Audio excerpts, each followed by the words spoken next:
श्री शिवाय नमस्ते दोस्तों, welcome to magic SST. This is Madhav और हम कर रहे थे class 9 civics chapter constitutional design. इसमें हम काफ़ी हद तक काफ़ी टॉपिक्स पढ़ चुके हैं। हमने path to constitution, making of Indian constitution, why do we need a constitution, towards in constitution, ये सब हम पढ़ चुके हैं। तो हम पढ़ते हैं आज कॉन्स्टिट्यूएंट असेंबली। ऐसी कॉन्स्टिट्यूएंट असेंबली होती क्या है? ये एक ऐसी बॉडी है जिन्होंने जो कॉन्स्टिट्यूशन का ड्राफ्ट है ना, वो प्रिपेयर किया था फॉर इलेक्टेड रिप्रेजेंटेटिव। मतलब जिन्होंने कॉन्स्टिट्यूशन का ड्राफ्ट प्रिपेयर किया था ना, उस बॉडी को कॉन्स्टिट्यूएंट असेंबली कहते हैं। वो ऐसी असेंबली थी जो इलेक्टेड रिप्रेजेंटेटिव थी, was an assembly of elected representative. Okay, अब हाउ, मतलब उसने जो कॉन्स्टिट्यूशन को ड्राफ्ट कैसे किया। 1946 की जुलाई थी, वहाँ पे इलेक्शन हुए टू एलेक्ट कॉन्स्टिट्यूएंट असेंबली। 1946 की जुलाई में इलेक्शंस हुए थे कॉन्स्टिट्यूएंट असेंबली को इलेक्ट करने के लिए। दिसंबर में फिर फर्स्ट मीटिंग हुई 1946। मैं जो दो डेट्स बोल्ड कर रहा हूँ वो बहुत इंपॉर्टेंट है। डेट्स नहीं कर सकते, ईयर कह लो, मंथ है। फर्स्ट मीटिंग फिर जो इलेक्ट हुई थी, फिर फर्स्ट मीटिंग हुई थी दिसंबर 1946 में हुई थी। फिर और आप जानती हैं कि फिर इंडिया डिवाइड हो चुका था टू कंट्रीज़ में। Soon India divide into two countries, दो कंट्रीज़ में इंडिया डिवाइड हो गया था। तो कॉन्स्टिट्यूएंट असेंबली भी डिवाइड हो गई into constituent assembly of India and Pakistan. India और पाकिस्तान की कॉन्स्टिट्यूएंट असेंबली में वो डिवाइड हो गई।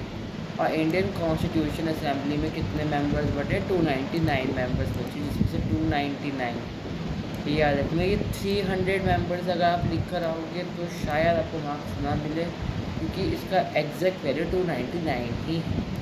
असेंबली ने अडॉप्ट किया constitution 29 November 1949 but came in affect on 26 January 1950, celebrated 20 Republic day. इसके पीछे एक बहुत बड़ी स्टोरी है। देखो, जो कॉन्स्टिट्यूशन था ना, वो तो 29 नवंबर को 1949 को अडॉप्ट कर लिया था। बट हम रिपब्लिक डे इसलिए बनाते 26 जनवरी को, क्योंकि अगर आपने 8th की एसएसटी में जो नेशनलिस्ट मूवमेंट का चैप्टर था, अगर आपने ध्यान से पढ़ा होगा तो उसमें, मैं पूरा डीप में नहीं जा रहा, उसमें जवाहरलाल नेहरू जी ने एक डेट फिक्स करी थी 26 जनवरी को, जिन्होंने उन्होंने जिस डेट को इंडिपेंडेंस डे माना था। अब तब तक इंडिपेंडेंस हुआ तो था नहीं इंडिया का, तो उस डेट की ना एक सिग्निफिकेंस थी बहुत। तो इसलिए 26 जनवरी को 1950 में फिर रिपब्लिक डे सेलिब्रेट करने लगे थे। अब यहाँ पे ना एक क्वेश्चन अराइज होता है जो कहता है कि हम क्यों एक कॉन्स्टिट्यूशन एक्सेप्ट करें असेंबली के द्वारा बनाया गया, जो 6 डेकेड्स, मतलब कई साल, अराउंड 6 डेकेड्स का मतलब होता है 10 साल का जो ग्रुप होता है उसको कहते हैं 6 डेकेड्स, यानी 60 साल पुराना हम क्यों लें। तो इसके भी रीजंस हैं कि जो कॉन्स्टिट्यूशन होता है ना, does not reflect the views of members alone.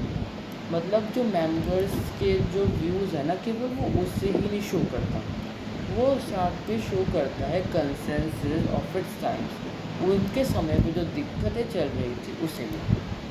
Over the last half of the centuries, several groups have questioned some provisions of the constitution, but no one large political party has never questioned the legitimacy of constitution.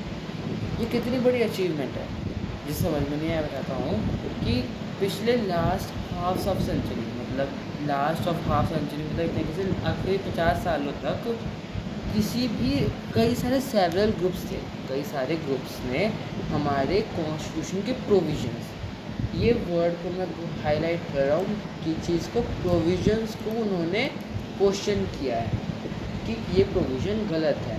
But आज तक कोई political party, ऐसी large political party नहीं आई जिसने question किया हो legitimacy of a constitution की लिजिटिमेसी को। उसके बाद सेकंड रीज़न क्या है, ये पीपल ऑफ इंडिया को रिप्रेजेंट करता है। No universal adult franchise. अब आप कहोगे नो यूनिवर्सल, इसका मतलब है कि पीपल ऑफ इंडिया को कैसे रिप्रेजेंट करता था, तो यूनिवर्सल एडल्ट फ्रेंचाइज नहीं था। तो देखो, मानता हूँ तब यूनिवर्सल एडल्ट फ्रेंचाइज नहीं था, तो वहाँ पे ना तो असेंबली डायरेक्टली पीपल के द्वारा चूज़ नहीं की जाती। यस, तब इनडायरेक्ट इलेक्शंस कह सकते हो आप। It was elected mainly by the members of existing professional legislative that we mention about. ये मेनली ना एग्जिस्टिंग प्रोविंशियल लेजिस्लेटिव जो उनके द्वारा ही इलेक्ट की जाती थी, जो उनके मेंबर होते थे मतलब, ठीक है। अब इसके एडवांटेज क्या हुए? अब इसके एडवांटेज ये है कि ensure to the geographical share all members from all regions of India. मतलब ऐसा नहीं है कि कोई तमिलनाडु से रह गया, कोई कश्मीर से रह गया, ऐसा नहीं। हर जगह से हर इंसान आए, मतलब हर रीजन ऑफ इंडिया के सब जोग्राफिकल शेयर के मेंबर आए, उन्होंने अपने अपने व्यूज़ दिए। बट हाँ, तब तक तो डोमिनेट कर रहा था कांग्रेस। कई सालों तक कांग्रेस की तेरे की जो फेमस पार्टी थी तो डोमिनेट करा कांग्रेस ने कई सालों तक। It include various variety of political groups and opinions. इसमें बहुत सारे पॉलिटिकल ग्रुप्स और ओपिनियंस शो करता है। इट इंक्लूडिंग इसके अंदर होते हैं जो मेंबर्स होते हैं असेंबली के, दैट नो डॉट एग्री विद। कभी कभार असेंबली के मेंबर्स कांग्रेस के जो निर्णय होते थे उनसे एग्री नहीं करते थे। और in social terms assembly represent members from different.